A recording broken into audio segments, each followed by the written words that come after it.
নমস্কার, আমি ডায়েটিশিয়ান দীপশিখা। আমার চ্যানেলে আপনাদের সবাইকে স্বাগত। আজকে মোস্ট পপুলার, মোস্ট ডিমান্ডিং এবং ওয়ান অফ মাই ফেভারিট টপিকটার নাম হচ্ছে রোগা হওয়ার সহজ উপায়।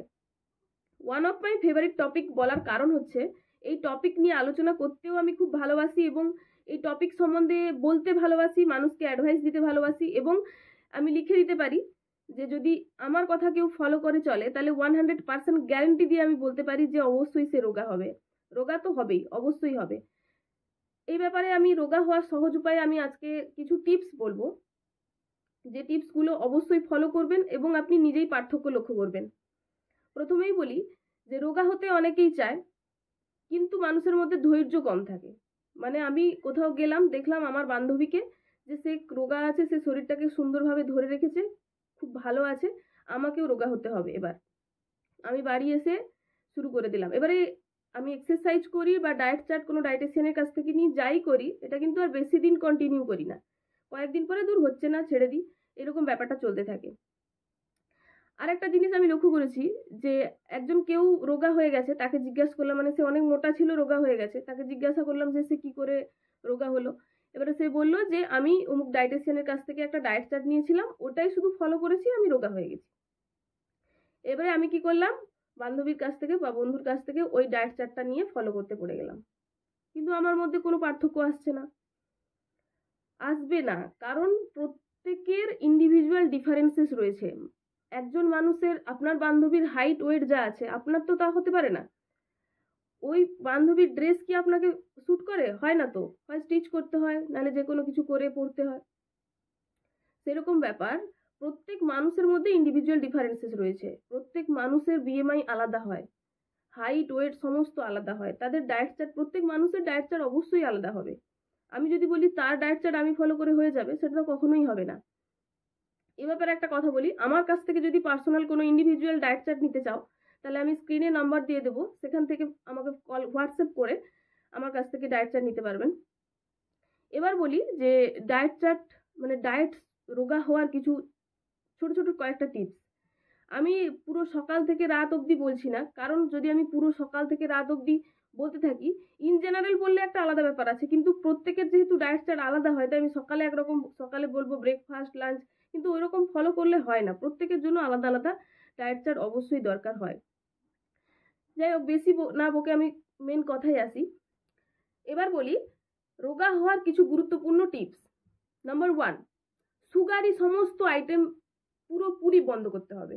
সুগারি আইটেম কোনগুলো? যেগুলো মিষ্টি দেওয়া আইটেম, চিনি আছে যেগুলোতে, যে সমস্ত সুগারি ড্রিঙ্কস হয় সেগুলো তো একদমই অ্যাভয়েড করুন। যেমন কোল্ড ড্রিঙ্কস, ফ্রুট জুস, এগুলো একদমই অ্যাভয়েড করতে হবে। আমি নিজে অনেককে দেখেছি যে গরম লাগলে জল খায় না, কিন্তু কোল্ড ড্রিঙ্কস খেয়ে নেবে। একদমই কোল্ড ড্রিঙ্কস খাবেন না, কোল্ড ড্রিঙ্কসে প্রচুর পরিমাণে চিনি থাকে। ফ্রুট জুস একদমই খাবেন না, তাতেও প্রচুর পরিমাণে চিনি থাকে। ফ্রুট খান, ফ্রুট জুস খাওয়ার ইচ্ছে করলে ফ্রুট খান, এটা কিন্তু আপনার কাজে আসবে, কিন্তু ফ্রুট জুস একদমই নয়। এরপরে যেটা বলবো সেটা হচ্ছে জলটা প্রচুর পরিমাণে খেতে হবে, জলটা প্রচুর পরিমাণে খেতে হবে। আর জল কখন খাবেন? খাওয়ার আধ ঘন্টা আগে খাবেন। এতে কি হয়, আপনার বডি অনেক হাইড্রেট থাকে। খাওয়ার সঙ্গে সঙ্গে কখনোই জল খাবেন না, বা খাওয়ার পরেই আমি 1 গ্লাস 2 গ্লাস জল খেলাম, এরকম কখনোই করবেন না। এর পরের পয়েন্ট হচ্ছে ব্রেকফাস্টে প্রোটিনযুক্ত খাবার রাখতে হবে। ব্রেকফাস্ট কিন্তু হেভি করতে হবে, কারণ আমরা সারা রাত খাই না। তবে খাবার কেমন খেতে হবে? হাই প্রোটিন খেতে হবে। এতে কি হয়, হাই প্রোটিন আপনি যদি ব্রেকফাস্ট করলেন, তাহলে কি হয়, আপনার সারা দিন যে খাওয়ার ক্রেভিংসটা থাকে, এই খাই ওই খাই, ওই সমস্ত খাওয়ার ক্রেভিংসটা কমে যায়। এটা কিন্তু আপনার অনেক ভালো কাজে আসবে, এটা আপনি করে দেখবেন। খাবার খাওয়ার আগে একটা জিনিস করবেন, এটা একটা খুব ভালো টিপস, এটা আপনি করে দেখুন, দেখবেন আপনার কত কাজে আসবে। ভাত বা কোনো কিছু খাওয়ার আগে স্যালাডটা নিয়ে নেবেন, স্যালাডের পরিমাণটা একটু বেশি করবেন, মানে শসা, পেঁয়াজ, গাজর এই সমস্ত বেশি নিয়ে নেবেন। এটা আপনি রেস্টুরেন্টে গিয়েও ট্রাই করতে পারেন, এটা আপনার ওখানেও ভালো কাজে আসবে। আপনি আজকে রেস্টুরেন্টে গেছেন অনেক কিছু খাবেন বলে, প্রথমেই যদি আপনি স্যালাড অর্ডার করে দেন, সেটা খেয়ে নেন, তাহলে আপনার অলরেডি অনেকটাই, মানে খাওয়ার ইচ্ছাটা মরে যাবে। যতটুকু খাওয়ার ততটাই খাবেন, আর খুব বেশি বাড়তি খাওয়া হয় না। এটা আপনি বাড়িতেও করে দেখবেন। বাড়িতেও এই স্যালাডটা বানিয়ে আগে স্যালাডটা খেয়ে নিলেন, তারপরে আপনি ভাত রাখলেন, ভাত খাবার দাবার রাখলেন, তবে ভাতের পরিমাণ একটু কম রাখবেন। কার্বোহাইড্রেট যুক্ত খাবার কম রাখতে হবে, শাকসবজির পরিমাণ বেশি রাখতে হবে। এরপরে যে জিনিসটা বলবো সেটা হচ্ছে চায়ে চিনি ব্যবহার করা যাবে না, মানে ব্ল্যাক টি খাবেন কিন্তু সুগারযুক্ত চা খাওয়া যাবে না। এবার একটা মেন জিনিস বলি, খাবার যখন আমি খেতে বসলাম আমরা কি করি, এখন খাবারটা মুখে দিলাম 2 থেকে 3 বারও চেবাই না, খাবারটা গিলে নি।